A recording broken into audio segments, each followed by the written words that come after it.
Ya, terima kasih. Saya dari IKM Sanggar Wayang Gogon yang bertempat di Jalan Halilintar RT 3 RW 10 Kentingan Jebres, Kota Surakarta. IKM Sanggar Wayang Gogon ini berdiri sudah sejak tahun 2008. Walaupun sebelumnya kami sudah rintis sejak kami di bangku SMA, kita juga sudah membuat wayang secara partai kecil, terus kita juga ada beberapa teman yang membantu. Terus kita resmikan pada tahun 2008, tepatnya pada bulan Agustus. Kegiatan kami bergerak di bidang produksi wayang kulit gaya Surakarta.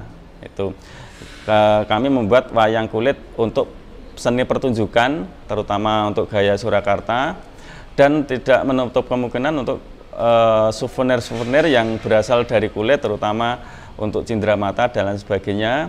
Dari sisa wayang kulit atau sisa kulitnya itu kita buat juga untuk souvenir-souvenir seperti gantungan kunci, ada juga gantungan mobil, pembatas buku dan lain sebagainya. Dari sisa-sisa tersebut, dari sisa-sisa gantungan kunci dan lain sebagainya, kita olah menjadi makanan tradisional yang menjadi atau rambak atau dari bahan baku kulit tersebut. Selain kita memproduksi wayang kulit, kita juga bergerak ke bidang yang lain.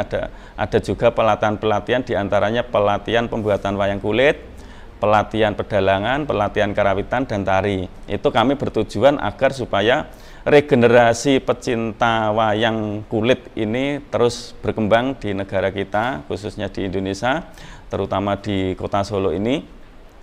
Kita juga membuka pelatihan agar supaya anak-anak regenerasi kita ada penerusnya, karena saya juga prihatin untuk terutama untuk si pembuat wayang kulit atau produksi wayang kulit ini juga pembuatnya juga menurun, maka dari itu kita juga kenalkan kepada anak-anak seperti itu. Memang kami memproduksi wayang kulit secara tradisional atau yang kami produksi secara massal itu adalah wayang kulit pakem gaya Surakarta. Karena apa? Menurut saya bahwa wayang kulit yang pakem itu sepanjang zaman itu tidak akan luntur atau pasti banyak penggemarnya.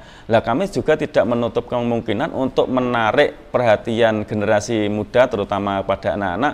Kita juga menginovasikan wayang-wayang yang kita gabungkan dengan kontemporer. Misalnya ada wayang Upin Ipin itu ada, terus juga ada Angry Bird juga ada, terus wayang robot-robot juga ada. Terus zaman dulu sejak kecil itu kita juga sudah membuat wayang Superman, itu juga ada. Karena itu hanya inovasi-inovasi kami untuk menarik perhatian kepada anak-anak generasi penerus, terutama anak-anak pecinta budaya, terutama wayang. Untuk bahan baku, kalau untuk kulitnya kita memakai kulit kerbau, minimal kulit sapi. Selama ini kami tidak kesulitan untuk mencari kulit kerbau atau kulit sapi. Yang kesulitan adalah bahan baku untuk gapitnya. Ini yang dinamakan gapit atau pegangan wayang ini. Kebanyakan kita mendapatkan bahan gapit dari tanduk kerbau, dan itu harus tanduk kerbau, kalau tanduk sapi juga tidak bisa. Kebanyakan warnanya itu tidak bule seperti ini, tetapi kebanyakan hitam. Kalau hitam masih banyak, tapi kalau kita mencari yang bule ini kita sangat kesulitan. Jadi penggantinya kita kadang juga memakai, ada yang memakai kayu juga bisa, ada juga kita sudah pakai fiber, hampir mirip seperti ini, walaupun kualitasnya juga tidak sebagus dengan memakai sungu kerbau ini atau tanduk kerbau ini. Karena pasar kita dari menengah ke atas atau sampai kecil itu dari berbagai elemen masyarakat. Ada anak-anak yang kepengen wayang, misalnya, wah saya pengen wayang, sama bapak ibunya itu minta wayang. Karena kalau beli wayang yang kulitnya ini memang mahal itu. Jadi alternatif lain kita juga ada, dari bahan dari kardus juga ada, dari bahan talang itu juga ada. Itu karena agar terjangkau oleh anak-anak atau pecinta wayang. Walaupun harganya pun juga tetap relatif murah ya dibanding dengan wayang kulit. Tapi saya memberikan motivasi pada si konsumen atau si pembeli. Perbandingannya misalnya kita beli wayang kardus, paling 1 minggu maksimal 1 bulan sudah rusak misalnya ya, walaupun harganya murah. Tapi kalau beli wayang satu ini yang benar-benar dari bahan kulit asli walaupun mahal, tapi ini kan bisa sampai bertahan sampai ratusan tahun, itu sampai anak cucu kita masih utuh, tinggal perawatannya. Itu perbandingannya cuma itu ya. Untuk peluang pasar kita berinovasi untuk promosi-promosi itu, baik itu lewat media sosial, lewat pameran atau lewat apapun. Kalau dari kami, pecinta wayang atau calon pembeli wayang itu kalau tidak seneng wayang pasti tidak akan membeli. Lah, bagaimana cara konsumen itu seneng wayang? Lah, dari berbagai media massa saya juga mengenalkan wayang, baik itu dalam tulisan saya, kebetulan saya juga baru menulis cerita wayang, itu lewat media sosial. Dari orang awam yang tidak tahu tentang wayang, akhirnya mereka mengetahui cerita tentang wayang, akhirnya tahu. Setelah tahu, mereka akhirnya berminat untuk membeli. Nah, itu salah satu trik saya untuk bidang promosi. Selain itu, kita juga pemasaran langsung atau lewat online dan sebagainya itu kita lakukan. Saat ini tren-tren kita untuk generasi anak-anak ya terutama, setelah kami berkeliling, kita banyak kegiatan ya, banyak kegiatan sebelum pandemi ini, banyak kegiatan diantaranya adalah wayang masuk sekolah itu. Jadi anak-anak sekolah itu kita kenalkan dengan wayang tadi, yang ada wayang Teletubbies, ada wayang Upin Ipin. Lah, lewat dari situ anak-anak mereka tahu, terus akhirnya mereka belajar. Terus sampai saat ini pun yang belajar wayang terutama di Sanggar Kawi sangat banyak, terutama anak-anak SD ataupun SMP, bahkan SMA juga ada, itu sangat banyak. Jadi mereka berinovasi untuk membuat karya-karya, misalnya kita ada wayang gemblung, itu wayang gemblung kita memang ceritanya cerita wayang, cuma kalau untuk memakai wayang yang beneran anak-anak belum mampu untuk menampilkan, jadi kita namakan wayang gemblung. Dari berbagai anak-anak itu mereka bercerita tentang wayang si A, si B lah, saling saut menyaut, itulah. Jadi medianya bisa media apapun, mainan-mainan anak-anak lah. Jadi itulah tren saat ini yang baru kita munculkan kepada anak-anak generasi penerus. Untuk pasang surut usaha kan? Ya, semuanya dalam usaha ini, semua usaha pasti ada pasang surutnya, terutama di tempat kami. Pada waktu awal pandemi memang 3, 4 sampai 6 bulan kita langsung namanya orang bisa drop gitu ya. Sama sekali tidak ada yang membeli wayang. Itu karena mau datang ke tempat kami atau ke sanggar kami yang berada di Solo pun orang luar kota jarang. Padahal waktu sebelum pandemi memang orang luar kota banyak yang membeli, bahkan orang luar negeri datang ke sanggar kami lah.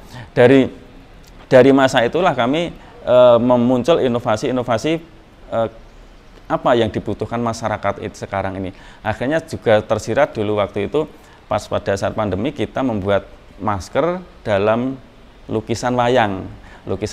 Lah itu hampir saya kewalahan untuk membuatnya, karena lukisan wayang di kain itu sangat sulit dilakukan oleh orang lain. Itu hanya saya mencoba teman-teman kami untuk saya belajari untuk menggambar langsung di kain, itu ternyata tidak bisa. Akhirnya hanya saya sendiri. Setelah itu banyak orderan, akhirnya kewalahan. Akhirnya saya setelah wayang ini kembali normal dan rame, akhirnya belum ada generasi untuk melukis wayang di kain itu. Sangat ada upaya. Jadi saya terus menggali teman-teman, baik itu anak-anak maupun teman-teman kami, untuk selalu menggambar. Jadi kita terbuka pada jam kerja, kita membuka untuk pelatihan membuat wayang, terutama gambar wayang dulu.